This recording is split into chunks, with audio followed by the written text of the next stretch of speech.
நாங்க விடைக்கு போகலாம். இந்த விடைகளுக்குள்ள வந்து நாங்க பார்த்த மாதிரி, ஏற்கனவே பார்த்து கொண்ட மாதிரி, முதலாவது எங்களுக்கு இப்ப கேள்வி வந்து மிக பொருத்தமான கூற்று எது? உலகத்தில் உள்ள உணவுகளை பல வகைகளாக காட்டப்பட்டுள்ளது என்று சொல்றது வந்து, இந்த இதுல வந்து நாங்க பார்க்கிறோம், ஒரு பகுதியளவான மூன்றுமே சரியான தொடர்புடையதாகத்தான் காணப்பட்டாலும் கூட, நான் உங்கள்ட்ட சொல்லியிருக்கிறேன், எங்களோட கேள்வி வந்து மிக பொருத்தமான கூற்று எது? அப்படித்தானே? மிக பொருத்தமான கூற்று எதுன்னு சொல்லி நாங்க பார்க்கின்ற பொழுது, முதலாவது கூற்று வந்து எங்களுக்கு பகுதியளவான உண்மையை தான் தருது. உண்மை இல்லையா? முதலாவது கூற்று என்ன சொல்லுது? சொல்லுங்க. முதலாவது கூற்று ஆனா கூற்று என்ன சொல்லுது? உலகத்தில் உள்ள உணவுகளை பல வகைகளாக காட்டப்பட்டுள்ளது. அது ஒரு இந்த இந்த இந்த உரைப்பகுதியில் உள்ள ஒரு முதல் பகுதியை மட்டும் ஒரு ஸ்டேட்மெண்டா தருது. ஓ ஆனா அவனா என்ன சொல்லுது? ஆரியர்கள் ஏனைய மக்களுக்கு முன்னரே தானிய போகங்களை பயிரிட துவங்கியமைக்கான சாட்சிகள் காண்பதற்குண்டு. ஈன என்ன சொல்லுது? நெல் விவசாயத்துக்கு அத்தியாவசியமாக சாதகமாக காணப்படும் வாவி பண்டுகாமி அரசு காலத்திலிருந்தே ஆரம்பமாகி இருந்தமைக்கான சாட்சிகள் உள்ள என்று சொல்லுது. நிச்சயக்கு அரசு அந்த பண்டுகாமிய மன்னனால் கட்டப்பட்ட அந்த குளங்கள்ல இருந்து அந்த வாவிகள்ல இருந்து எடுத்த அந்த நீர்தான் நெச்சைக்கு பயன்படுத்தப்பட்டது என்றதை சொல்லுது. ஆனா ஆவணா கூற்று என்ன சொல்லுது? ஆரியர்கள் ஏனைய மக்களுக்கு முன்னரே தானிய போகங்களை பயிரிட துவங்கியமைக்கான சாட்சிகள் காண்பதற்குண்டு. அப்ப இதுல வந்து இந்த உரைப்பகுதியின் ஒரு மைய கருத்தாக இப்ப இது வந்து ஒரு பகுதியைத்தான் தருது. ஆனா ஈனாவும் ஒரு பகுதியைத்தான் தருது. ஆனா ஆவண்ணா கடைசி பகுதின்றதுக்கு அப்பால இந்த பகுதியின் இந்த உரைப்பகுதியின் மையத்தை எங்களுக்கு தருது. சுருக்கமா சொல்ல போனா ஆரிய காலத்திலிருந்து எனது ஆரிய காலத்துக்கு முன்னரே ஏனைய மக்களுக்கு ஆரியர்கள் ஏனைய மக்களுக்கு முன்னரே, அதாவது ஆரியர்களுடைய காலத்திலிருந்து தானிய வகைகள் பயிரிடப்பட்டு வந்ததுனால இப்ப வரைக்கும் எங்களுக்கு அதுல ஒரு ஒரு உணவாக நெல்லும் பயிரிடப்பட்டிருக்கிறதுனால இன்றைக்கு வரைக்கும் அப்ப இருந்து தொடக்கம் இப்ப வரைக்கும் நெல் பிரதானமான ஒரு ஒரு என்ன சொல்றது உணவு வகையாக பயன்படுத்தப்படுகிறதுக்கு ஆவண்ணா கூற்று மிகவும் பொருத்தமான ஒரு கூற்றாக காணப்படுகிறது. இதுல உங்களுடைய விடைகளை பார்த்தோம்னு சொன்னாக்க எனக்கு பேர் ஆவண்ணா ஆவண்ணா ஆவண்ணா சி ஈனாவும் ஒரு ஆள் குறிப்பிட்டிருக்கிறீங்க. ஈனா கூற்று வராது. அநேகமானாக்கள் ஆனாவும் ஒரு ஆள் குறிப்பிட்டிருக்கிறீங்க. ஒரு ஆள் தான் குறிப்பிட்டிருக்கிறீங்க. ஒரு டவுட் சார். என்னன்னு சொன்னா பண்டுகாபி அரச காலத்துக்கு பிறகு பாவிகள் இருந்ததுக்கான ஆதாரங்கள் அந்த பந்தியில நிறைய காட்டி இருக்காங்க. ஆனா ஆரியர்கள் வந்து உணவு தானிய போகங்களை பயிரிடப்பட்டதுக்கு சாட்சிகள் உண்டு கருத்தை மட்டும்தானே அங்க தந்திருக்கு. மூன்றாவது ஆன்சருக்குரிய சாட்சிகளுக்கான ஆதாரங்களை நிறைய கொடுத்திருக்காங்க. சொல்லுங்க. அவங்க கடைசியா நீங்க சொன்னது ஆரியர்கள் ஏனைய மக்களுக்கு முன்னரே தானிய போகங்களை பயிரிட தொடங்கியமைக்கான சாட்சிகள் உள்ளன என்று மட்டும்தான் அந்த பந்தியில தந்திருக்கு சார். அதனால கொஞ்சம் பொறுங்க இல்ல இங்க பாருங்க, நெல் வேளாண்மை தொடர்பாக மனங்கவரும் தகவல்கள் வரலாற்று மூலங்கள் கிடைக்கின்றன. நெல் விவசாயத்துக்கு அத்தியாவசியமாக சாதகமாக காணப்படும் பாவி அந்த பண்டுகாவி அரசு காலத்திலிருந்தே ஆரம்பமாக இருந்தவங்க சாட்சி இருக்குது. அதுக்கு மேல போங்க, கொஞ்சம் அதுக்கு மேல போங்க. ரைட், இந்த பந்திகளுக்கு வாங்க. சொல்லுங்க. ஆவனா சொன்னாக்கள் நியாயப்படுத்துக்க பார்க்கலாம். ஆவனா சொன்னாக்கள் அவனாதான் இந்த மார்க்கிங் ஸ்கீம் ஆன்சர். அவனாதான் ஆன்சர்ன்றதுக்கு அப்பால நியாயமான அதாவது ஏற்றுக்கொள்ளக்கூடிய மிகவும் பொருத்தமான கூற்று. உங்களோட கேள்வி வந்து வடைய கவனிங்க. உங்களோட எக்ஸாம் பேப்பர் வந்து கேட்கணும், அதுக்கு பிறகாதீங்க. நீங்க உங்களோட எக்ஸாம் பேப்பர் வந்து எல்லா கூற்றும் பொருத்தம் இல்லைன்னு நான் சொல்லல, ஆனால் மிகவும் பொருத்தமான கூற்றத்தான் நீங்க என்ன செய்யணும், இந்த கேள்விக்கு விடையாக நீங்க தெரிவு செய்யலாம். ஆகவே மிகவும் பொருத்தமான கூற்று என்றதுக்கு இந்த பந்தியின் எங்களுக்கு முதலாவது வினாவில் அந்த பிரச்சனை வரல. பகுதியா இருந்தது, ஏதோ ஒரு கூற்று முழுமையா சொன்னது.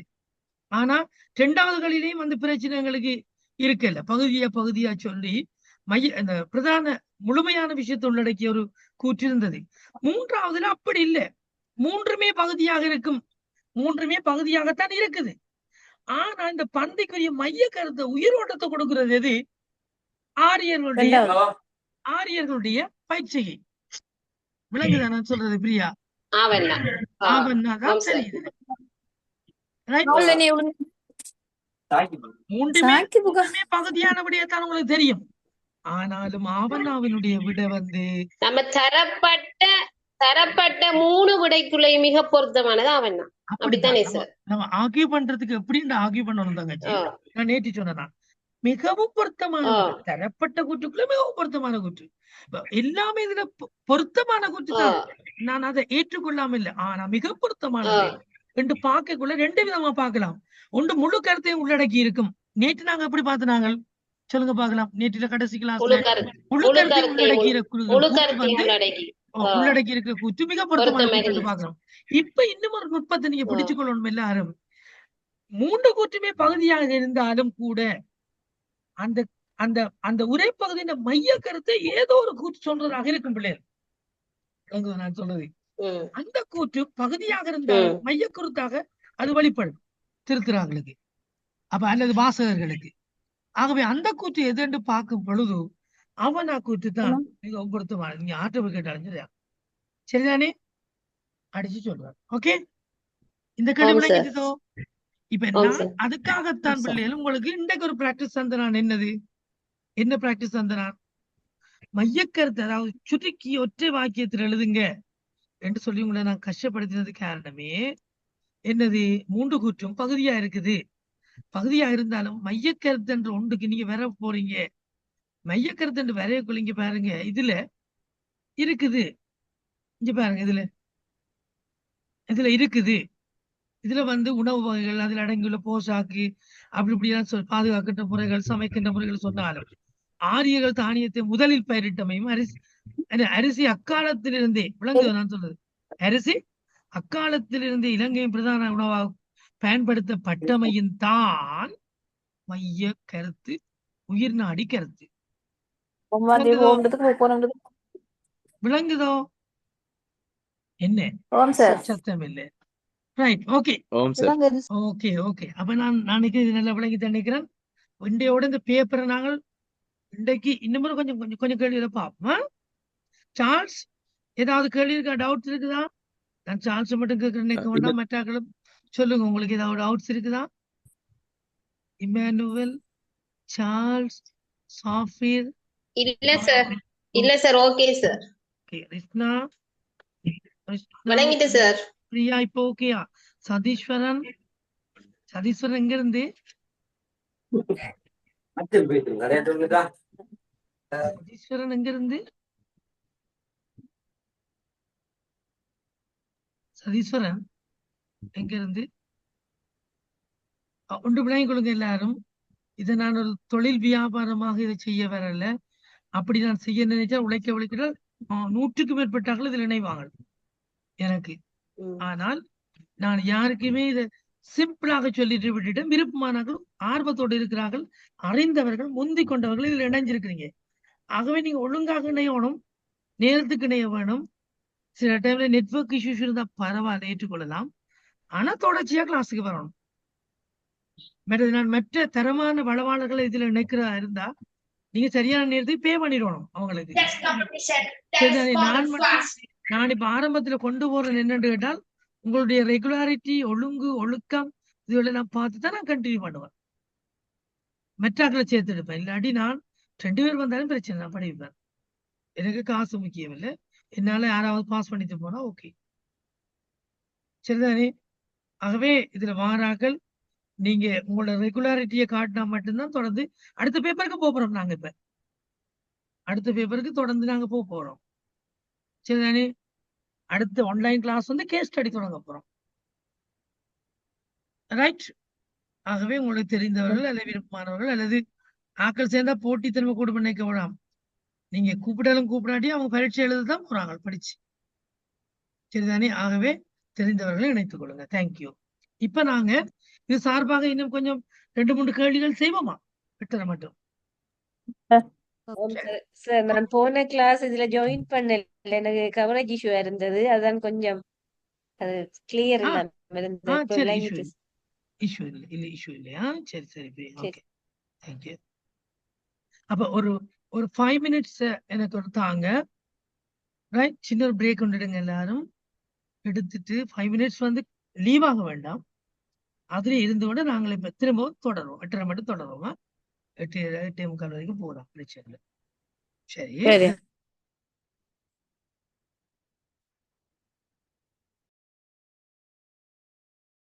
இந்த பேப்பரை நான் எடுக்கிறேன்.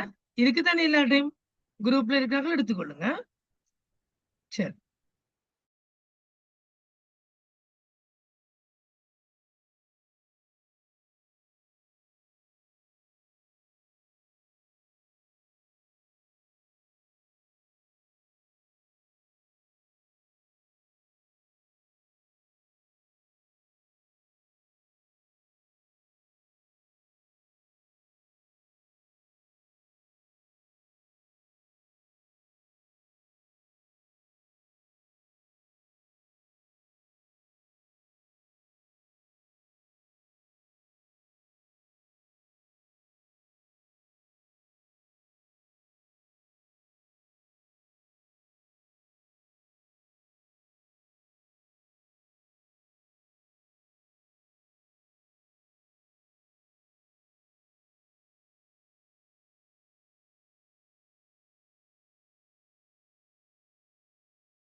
ரைட். ஓகே.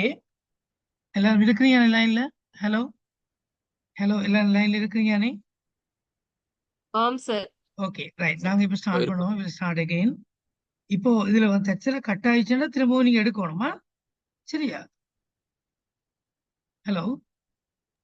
ஓம் சார். நான் கேட்கிற விளங்குதானே? ஓம் சார். ஓகே.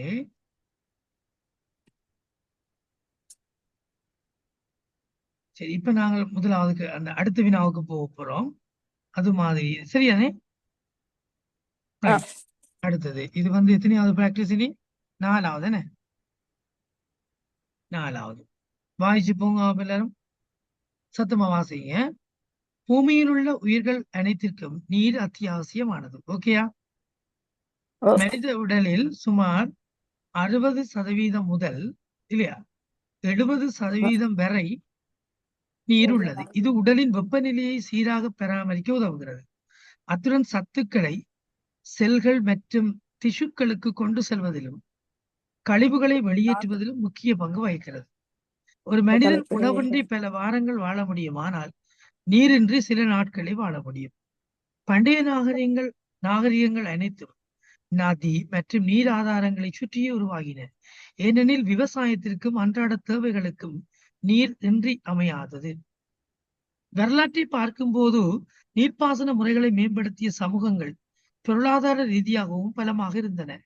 கிறிஸ்துக்கு முன் 3000 ஆண்டுகளுக்கு முன்பே எகிப்தியர்கள் நைல் நதியை பயன்படுத்தி சிக்கலான நீர்ப்பாசன அமைப்புகளை அமைத்திருந்தனர். ஓகே, இந்த பந்திக்கு இது பெரிய உரைப்பகுதி இல்ல, பந்திக்கு பொருத்தமான விடையை தெரிவு செய்யணும். ஆனா மனித உடலில் அதிகபட்சம் 70% நீர் உள்ளது. மேலும் இது வெப்பநிலையை கட்டுப்படுத்துகிறது.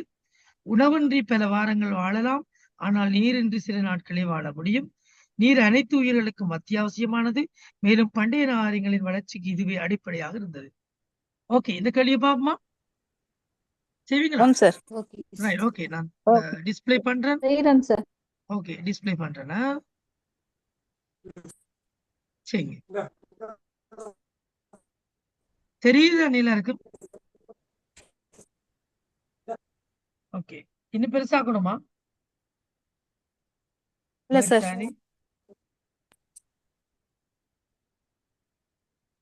ஓகே, செய்யுங்க. ஸ்டார்ட் பண்ணுங்க. Time start. நீங்க உங்களுக்கு எடுக்கிற நேரத்தை நீங்க குறிச்சு கொள்ளணுமா?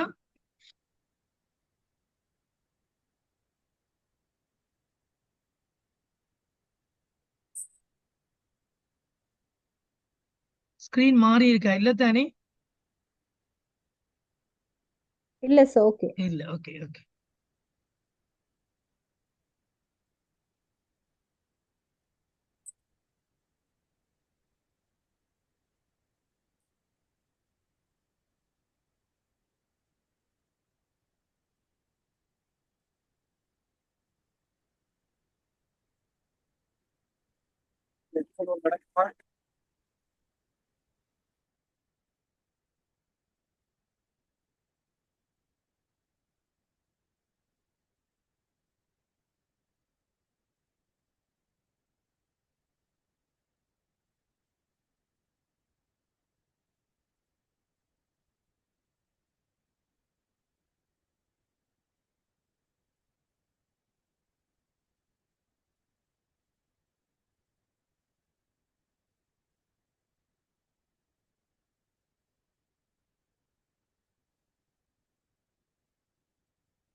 அதான் சார் நான் கிளாஸ்ல இருக்கேன் உங்களுக்கு எடுக்கிறேன் சார்